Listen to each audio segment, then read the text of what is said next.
Are you ready for some chocolat? Hello everyone, I'm Sarah from Everyday Starlet. Welcome to my channel. I make videos to inspire you to be the star of your own life. I'm continuing my masculine feminine energies film breakdown series with the classic Chocolat.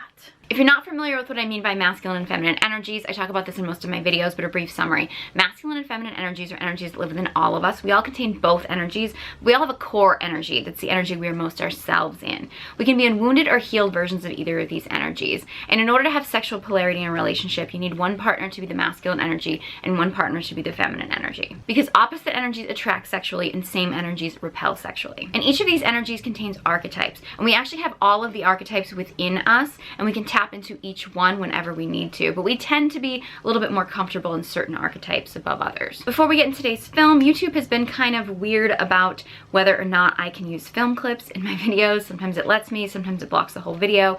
So I'm not sure if I'll be able to get film clips in this video, but this film in particular isn't necessarily so much about the individual clips. It's actually more about the overall energy of the film. But either way, I will be including some film clips from this movie on my TikTok if you want to check that out. I do these little film breakdowns of some of the energies in these movies on my TikTok, so you can check that out. The link will be in the description box below. So let's get into Chocolat. I actually chose this film because I wanted something for Easter that had an Easter theme, and I was sort of Googling, and I had forgotten, because I watched this film so long ago, that this movie actually takes place during Lent, and it kind of culminates at the end with an Easter celebration. So I just thought it would be fun for this time of year. This film is from 2000, and I think I saw it like around that time, but I hadn't seen it since then. And rewatching this film from a masculine feminine energy perspective, I was amazed. This whole film, it's not even necessarily about the individual interactions in the film, which are what most of my breakdowns are. The whole movie really represents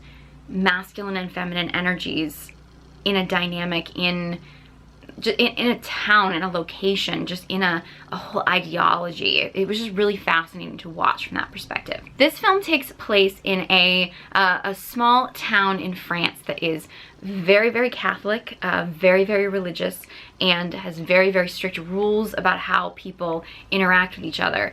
It's very dark and drab, and pleasures, doing anything unique, doing anything unusual, are all completely suppressed. Now, I was raised Catholic, and I don't want to get into like a religious debate with anybody or really focus on that aspect of things too much, because I do think there's a lot of nuance when you start getting into religions. But many religions, I would definitely say Catholicism, most of the Christian religions and things like that, and plenty of others. I don't want to say all of them, but many organized religions have a very masculine structure about them. They tend to be very focused on man, the masculine, and a lot of them tend to suppress or ignore the feminine, whether it be in suppressing women or whether it just be feminine energy in general. They've often vilified feminine energy as being too much of a temptation. So having this town be so led by their Catholic religion, it isn't really that surprising that it would feel very masculine. And that's not a bad thing, but I think it's a really great example of what happens when you only have masculine energy and there's no presence of the feminine. And because in this movie there's a lot of cooking, of baking, and things like that. So I was thinking about this example the other day that I think does a really good job of explaining the masculine and feminine energies and why they're both important. So think about cooking. And if you are gonna say make dinner, you can do that in a very masculine way. That would be the meal is at a certain time, you have these ingredients in front of you, maybe you have a recipe with certain steps, you know what you're gonna make, you know what your end goal is, you know that you want this thing made at this time, so you basically put everything together in individual steps and you get dinner on the table at the end of the night or whenever you're done cooking. The feminine way of approaching cooking would be to show up in the kitchen, and there's no time limit. You're literally just, you're feeling into, what do I feel like cooking right now?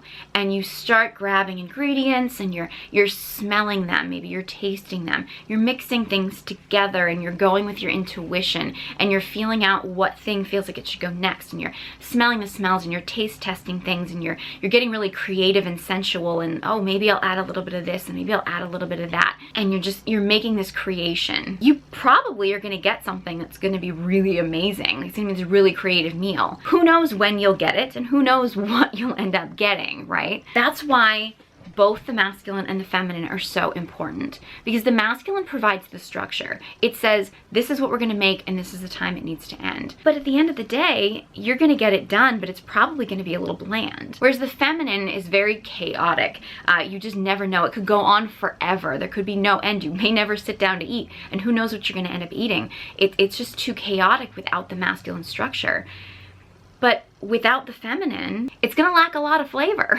And what's life without sensual flavor? And that's basically what this town is. It's basically all masculine structure with no feminine flavor. And it's so evident when Vivienne comes with her daughter Anouk, and they move into the town to open up a pastisserie, chocolaterie, a chocolate shop basically. I'm gonna butcher the French language. So Vivienne literally brings in that feminine energy, that sensual pleasure. Of course, she does it at the start of Lent, which if any of you are familiar with Lent, you know that that's actually time when you're supposed to be essentially sacrificing. You're supposed to be in fasting. You're not supposed to be enjoying the pleasures. It's supposed to be fasting for Easter, really, which is why we then have these big feasts at Easter time. It's like a celebration of the end of Lent, the end of fasting. And chocolate in this film actually very, very much represents really all the sensual pleasures. It's very connected to sexuality, sensuality, and Vivienne is very representative of divine feminine energy, I would say. She really does represent so many of the different archetypes. I actually have a video all about all of the feminine archetypes, actually my Elle Woods video, and I have a few other videos about wounded archetypes as well. But she's definitely in a maiden energy in that she kind of floats from town to town. She actually carries an urn with her mother's ashes in them, and her mother sort of tells her what town to go to. You find out in the film that her mother was actually a wandering soul and used to take Vivienne traveling all over the place, so Vivienne's basically doing the same thing with her daughter. But she's very tapped into that sort of maiden wandering energy. She is a mother, and she's very loving to her daughter, so she's very tapped into her mothering energy. She tends to mother a lot of people in the town too. She feels this need to sort of care for people, to nurture people. She's very much a lover energy. She's very sensual into the sensual pleasures of life. Chocolate is her life, which is very sensual. She's a wise woman in that she really does tap into her intuition and tunes into healing properties. She actually has a spinning wheel with this design on it, and she has people spin the wheel and asks people what they see in the wheel, and then when they tell her what image they see, she guesses what their favorite chocolate dessert would be. And really what she's doing is she's using her intuition, and what these people tell her that they see in this is really kind of their hidden desire. So she's tapping into her intuition and tuning into what people's hidden desires are, which is very much a wise woman when it comes to divine feminine energy. And she's also very much a wild woman. She plays by her own rules. She, you know, she's not afraid to shake things up, and she knows that her feminine energy, that this path that she's on, she knows that her very witch-like energy is not welcome in this town, but she has this drive to bring this to people because she can feel like people are craving this. She's not afraid to shake things up and to march to her own drummer, to just sort of play by her own rules and not just conform to what everybody else is doing. It's like a really great wild woman energy. And of course, chocolate, specifically cacao, which is actually mentioned in how Vivienne's parents met. Cacao is actually known to be a heart opener. So I think when people think of it as being this sort of sexual thing, in reality it's opening up people's hearts. And when people's hearts are open, particularly if there's sexual attraction, you're much more likely to have like an open, loving intimacy. And it's interesting is there's a woman who comes into the shop early on, and she looks into the spinning wheel and says she sees a woman on a horse, which, you know, is kind of like this woman wanting to tap into her own inner wild woman. So Vivienne gives her something spicy, and then she also gives her these little like cacao treats that she says to give to her husband to spark desire. And she's like, you don't know my husband. And you see the two of them, and the woman is home with her husband, and they have like obviously no sexual chemistry. Her husband's basically just sort of this lazy bum, and she's basically this miserable cleaning housewife. And then the husband ends up eating some of the chocolate. All of a sudden they're totally turned on by each other, and like they're, you know, going at each other and whatever. And you notice the rest of the film, they're so loving and connected. It's that tapping into something sensual and just having maybe the properties or even opening your heart and then seeing somebody that you love in a new way, and then you're now connecting in intimacy. And if you notice that the sexual energy and intimacy that they're sharing with each other, it's like it's changed them. Like they're a different couple throughout the rest of the movie. They're not main characters in the movie, but they're loving and together in the rest of the movie because they were brought together because they actually opened up their hearts to true intimacy. And you kind of notice too how much people in the town are kind of craving some kind of pleasure. There's a new young priest that comes into the town, and the mayor comes in and tries to really control the priest to make sure that the priest is doing things the way that he wants done in the town.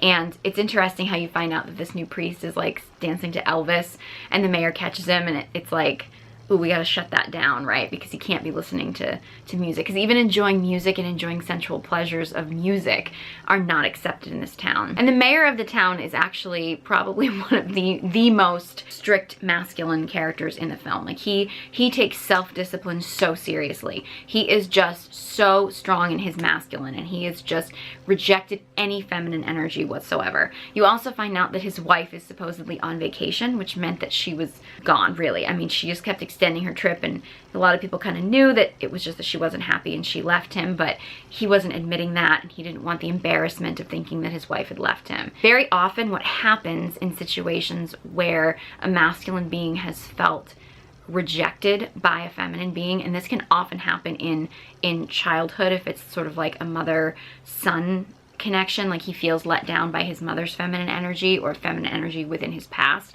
It could be a former relationship. Very often when masculine beings feel rejected from feminine energy, whether it be a partner, a wife, or something, they end up shutting down their, like, any feminine energy around them. So you can see that this mayor has shut down any feminine energy. He doesn't trust it at this point. He feels hurt by it. He finds it too unstructured, too erratic, which is very common with masculine men. It's not necessarily healthy because he now shuts himself off from any pleasure in life. So he's suppressing that whole part of himself and that whole part of enjoying that aspect of things. You know what I mean? He's not letting any feminine energy into his life in any sense. And that's never more evident than when he actually gets really, really frustrated at the end of the film and just sort of drops to his knees and starts praying. And, you know, what should he do? He's done everything right. He's fasted. He's denied himself everything. What should he do? And he ends up going to the chocolate shop, and he ends up essentially destroying this Easter feast that the chocolate shop has put together. And he literally takes this like chocolate, this goddess made out of chocolate, and he just rips her down. It's like he's clearly taking out all of his anger on the feminine out on this, like the chocolate, the goddess, the everything is representative of the feminine, and he's just taking out his anger on the feminine. And then he gets a taste of chocolate on his mouth, and he just starts devouring all of it. And that's what happens very often when you have, say for example, a masculine being who suppresses all feminine. He just denies himself his own feminine energy, the feminine energy of women, the feminine energy of the earth, of Mother Earth, of things around him, of pleasures in life, like just completely denies himself of all of those things. He then can't control himself when he's in the presence of it. And I think that often happens. I mean, this is very symbolic when it comes to chocolate, and, you know, kind of a very, you know, obsessed with chocolate kind of thing is, you know, seeing someone pig out on chocolate is sort of a tame version of this. But I think you have a lot of men who hold a lot of resentment towards women. I see it a lot. I see it a lot in my comments section, so I'm not gonna lie. A lot of men have a lot of deep resentment towards women and feminine energy in general. And to be honest, we set up our society to be very distrustful of feminine energy. We suppress it a lot. That's a whole other topic for a whole other video.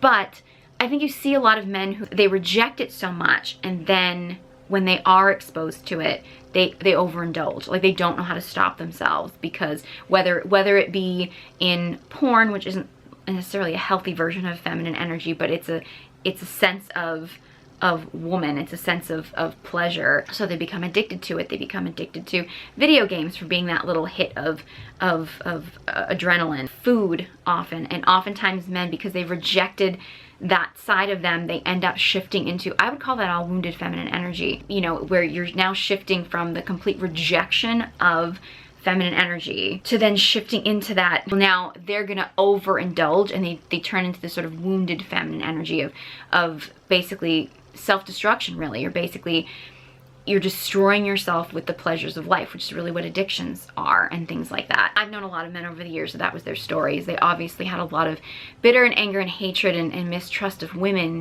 and feminine energy in general. So they rejected it, and then when they were exposed to feminine energy in some form, it became an addiction, and then it became very self-harming and very destructive. And I think it's a really common pattern I see with men today a lot. And of course the reverse is often true when it comes to women, when it comes to their relationship with masculine energy.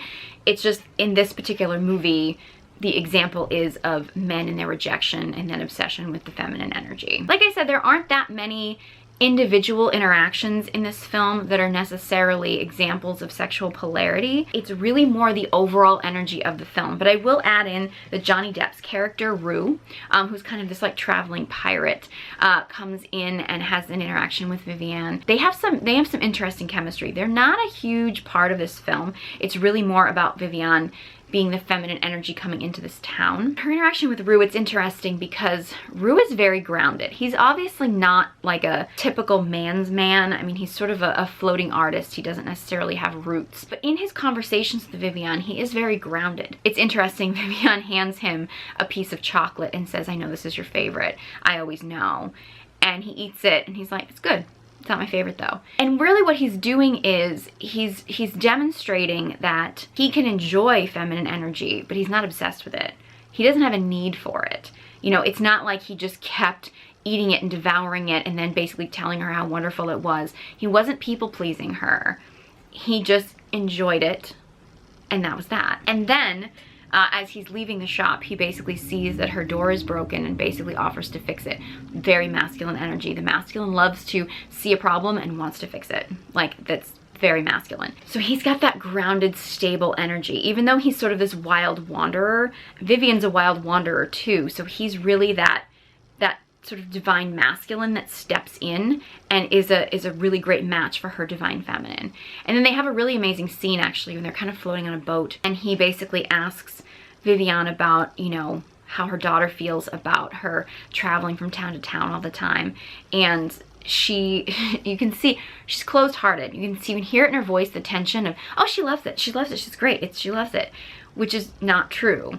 And then all of a sudden she clicks into, no, she hates it. And you see in that moment her heart open. Her heart just bursts open and she cries, and she's vulnerable because she knows that this life that she's leading, which she knew she was living with her mother, and she knew she hated it when she was with her mother, and she's putting her own daughter through that. Like, she knows she's repeating the generational curse, and she's letting that go. And that's the moment that Rue decides to kiss her, because feminine energy is so beautiful when it's vulnerable. You know, when it's heart open and vulnerable. And so many women suppress that part of themselves because they want to seem together. They want to seem like they have everything together and they're doing everything right and everything's perfect. And it's that open-hearted vulnerability that the masculine finds so attractive. And the fact that that's the moment when he's moved to kiss her is really evident of that. Like, he's a masculine being. He's really representing in this movie the divine masculine. She's really representing the divine feminine, and like that's the moment they come together, when she softens and is vulnerable. There's obviously a lot of other symbolism in this movie. I've said before in other videos that the masculine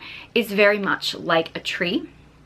It's rooted and grounded in the ground. It's stable. And then the feminine is like the wind and the storm that happens around the tree. It's chaotic, it's emotional, it moves. And the tree can kind of bend and sway with the feminine, sort of dance with the feminine, but stays rooted and grounded and solid so that the feminine is free to be chaotic and wild. That's the way that masculine and feminine dynamics work at their best. And if you think about this town being really the grounded, stable masculine, and Vivian being this divine feminine energy that just comes in and just stirs everything up and brings about chaos and opens up people's eyes and gets people in the town to just live their life and be vibrant and just enjoy life for once and not be so structured and rigid. That's where she decides to settle down, because now she's found a place that is stable enough to handle her feminine chaos it was difficult for her to get to that place, but she now could find her stability in that town and give her daughter that stability in that town, because she found a structure that could handle her full feminine chaos. And I also think it's kind of interesting, and again, I did this as an Easter film, but Vivian does have a very witchy, it's that wild woman energy. The wild woman and the wise woman together often is very, very witchy. You know, she grew up as her mother was a medicine woman, and she uses these chocolate recipes as sort of like, it's very like holistic healing is really what she's doing. Kind of like alternative medicine, which, you know, my feeling about that is an alternative medicine. What we call alternative medicine is stuff that has been around since the beginning of time. So really our current medicine system should really be the alternative medicine, but that's a whole other topic for a whole other day. It's interesting how this does have a very witchy vibe to it, and it's very commonly thought of that, you know, Easter obviously is taken on as a religious holiday having to do with Jesus and the resurrection. And it's interesting how Easter Bunny, as coming with Easter, actually is because the church actually combined their Easter ceremony with basically a spring fertility ceremony and made it into one holiday. So the Easter Bunny is actually a symbol of fertility. Easter eggs and bunnies are very symbolic of fertility, and bunnies are known for getting it on like bunnies, and eggs are obviously known for fertility. Eggs are also incredibly symbolic of the feminine. So the fact that this is all culminating in Easter, and it said that Vivian is going to have a fertility ceremony to celebrate Easter, is like she's sort of bringing in a little bit of that, an outside ideology, an outside tradition into Easter, because that's really where the bunnies and the eggs and things came from, is they were supposed to be symbolic of the feminine, which is why we have chocolate bunnies. Chocolate is sensuality, it's sensual pleasures, things like that. And that's not to take away anybody's religious views on Easter. I think they can both exist. I grew up with Easter being about not about sex, about, you know, eggs and chocolate bunnies and things like that, but also being about going to church. So I mean, you know, teach their own. But again, yeah, this film so much, I mean, many people believe, and actually David Data talks about this, as like places, towns, locations can have masculine energy or feminine energy. And this town is a very masculine energy, and then you have Vivian who comes in and like almost like swoops in with the wind. She travels with the wind. She swoops in as this feminine wind that comes in and just shakes up the town. And the town, as much as it gets shaken up, it still stays grounded, and everybody is just better because of it. And it just, I think it shows just a beautiful combination of masculine and feminine energies coming together and healing together, and really just making everything better, having masculine structure and feminine pleasure coming together. So yeah, so this movie is not so much about the individual scenes, although there are a few, but it's just the whole energy of it. So if you haven't seen this movie, I highly recommend it. It's such a great example of masculine and feminine energies just in like overall groups of people. But after you watch this video, take some notes, and then I highly recommend that you watch this movie. If you have any other film recommendations, let me know. I'd love to hear from them. I love your suggestions. If you want to see little breakdowns of this movie, I will have them on my TikTok. The link will be in the description box below. And if you want to connect with your feminine energy, I have an online course called Feminine Radiance. The details of that will be in the description box below as well. If you enjoyed this video and found it helpful, please give it a big thumbs up and be sure you subscribe to my channel. Thank you guys so much for watching, and I hope you join me next time.